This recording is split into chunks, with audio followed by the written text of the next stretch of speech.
care în situația mea are nevoie de un însoțitor. Ea gândește de dacă sunt 30.000 de bolnavi de Borelia, de câți însoțitori e nevoie? Deci ai făcut un oraș de 60.000 de locuitori? Da. Ai pus economia pe butuci? Corect. Și atunci există la nivel ascuns cunoștințelor noastre această luptă. Dar la noi Borelia este. La ora la care vorbim, cum vă simțiți? Destul de rău, na.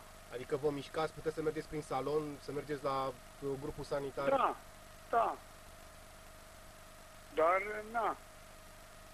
Eu care eram un zglobiu, să am rapiditatea melcului, nu mi-e pe plac. Dar puteți să vă plimbați, eu știu, în curtea spitalului?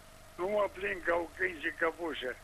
De cum? În spitalul SRI sunt câini? Păi de ce nu? Ce spitalul SRI nu e în România? Cam peste cât timp veți putea pleca la tratament în străinătate? Cam o săptămână. Dar nu știți exact destinația? Nu, pentru că este licitația acestor 3 clinici.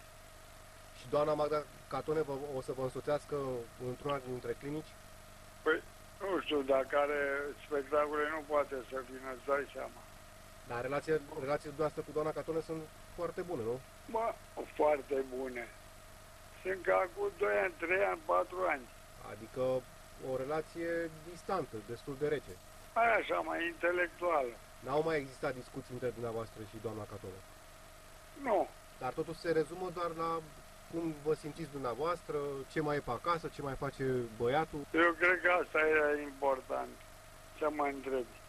Cum mă simt eu, restul problemelor și exploziilor ăstora, n-am, cum să zic, picanteriile astea nu mai contează. S-a strâns o sumă de bani, această sumă de bani v-a intrat în cont? Da, dragule, și mi-am propus ca acei bani strânși de prietenii mei muzicienii să-i folosesc pentru sănătatea politicienilor corupți.